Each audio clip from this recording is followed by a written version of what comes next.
আবাসের তালিকা থেকে নাম বাদ দেওয়ার অভিযোগে কুপিয়ে খুন। প্রাক্তন পঞ্চায়েত সদস্যের স্বামীকে খুন, দাদাকে খুনের অভিযোগ খুড়তুতো ভাইয়ের বিরুদ্ধে। উলুবেড়িয়ায় রীতিমতো চাঞ্চল্য।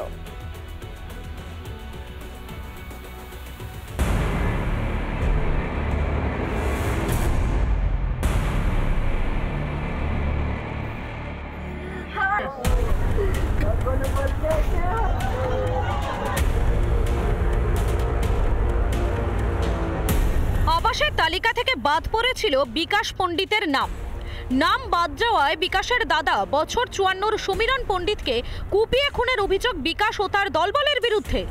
নিহত সমীরণ পণ্ডিতের খুড়তুতো ভাই বিকাশ, প্রাক্তন পঞ্চায়েত সদস্য রানুবালা পণ্ডিতের স্বামী সমীরণ। যে মাচা, বিকাশ পণ্ডিতের যে মাচা, এই মাচাতে বসেছিলেন এবং তখন সমীর পণ্ডিত ওস্তাকারের বাড়ি থেকে এই রাস্তা ধরে কাজ নিয়ে আসছিলেন। সেই সময় আচমকাই ঠিক এই জায়গায় তাকে রক্তাক্ত অবস্থায় তাকে মারধর করা হয় এবং তাকে টেনে হিজড়ে ঠিক এই জায়গায় তাকে মারা হয় এবং এখানে এখনো পর্যন্ত রক্ত পড়ে রয়েছে। তারপরে একবার ডিউটি যাচ্ছিল, সরকারি ডিউটি, ওই সুপিজদ্দির ঘরের কাছে, ওখানে একবার মেরেছিল, কুপিয়েছিল, রক্ত ওই বিকাশই কুপিয়েছিল। কিন্তু কোনো পুলিশের কোনো রিয়াকশন নেই, কোনো কেসও নেই।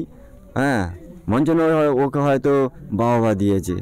যে বা যারা এই ঘটনা ঘটিয়েছে, আমরা চাই তাদের শাস্তি হোক, তারা যেন এ থেকে যেন না মুক্তি পায়। পারিবারিক গোষ্ঠীদ্বন্দ্বের জোরেই এইটা হয়েছে, বৈষয়িক ব্যাপারটা হতে পারে। খুনের ঘটনায় আটক নিহত সমীরণ মণ্ডলের ভাইপো স্বপন পণ্ডিত, বাপ্পা পাতলা, প্রভাত পাতলা। এই বিকাশ পণ্ডিতের যে দলবল, তারা কতটা প্রভাবশালী হয়ে দাঁড়িয়েছে এই এলাকায়।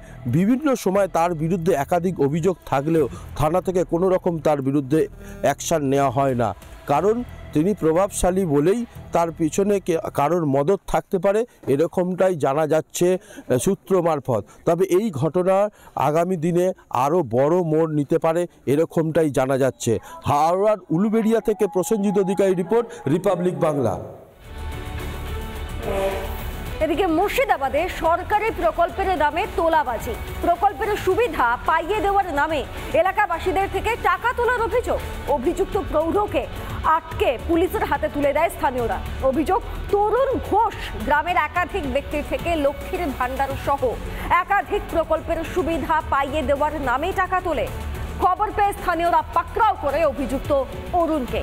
ভগবান গোলার রামচাঁদ মাটি এলাকায় চাঞ্চল্য। ভুল করতেছিলাম, যে এসে একটু মস্কে ভুল করেছে। কি চাইছিলে?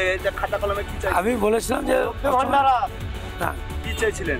আমি বললাম যে লক্ষ্মী ভাণ্ডারটা তোমাদের হয়ে যাবে, দেখবেন একটু চেষ্টা করে, এটুকুনি বলেছি। হ্যাঁ, চাইছিলেন? না, পয়সা চাইনি, কিছু পয়সা চাইনি, না, একটাও চাইনি। আপনি যে বললেন গাইড করতে এসেছিলেন, গাইড করতে এসছেন।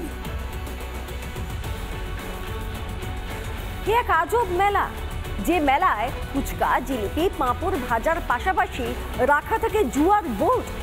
আর শুধু পুরুষরা নয়, এই মেলায় অংশ নেন বাড়ির মেয়ে বউরাও।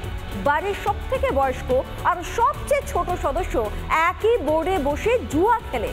বছরের এই একদিনই সকাল থেকে সন্ধ্যা পর্যন্ত চলে এই আজব মেলা।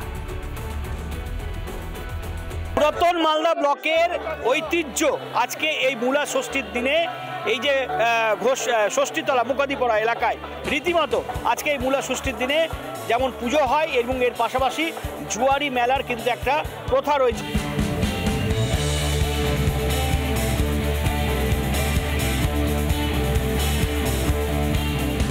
চাকা ঘুরছে, কারো ভাগ্য ফিরছে, কারো নিভে যাচ্ছে আশার আলো। ব্যাংকক বা দুবাইয়ের ক্যাসিনো নয়, খাস বাংলায় প্রকাশ্যে জুয়ার আসর। ফি বছর আজব এই মেলা বসে পুরাতন মালদার মোকাতিপুরে। মূলা ষষ্ঠীর একটা দিনে জুয়া খেলতে ভিড় জমান আবাল বৃদ্ধ বনিতা। মেলায় নিরাপত্তায় মোতায়েন থাকে স্বয়ং পুলিশ। একবার খেলি, কিন্তু লাক আমার ভালো থাকে না, আমার মেয়ের লাক ভালো থাকে।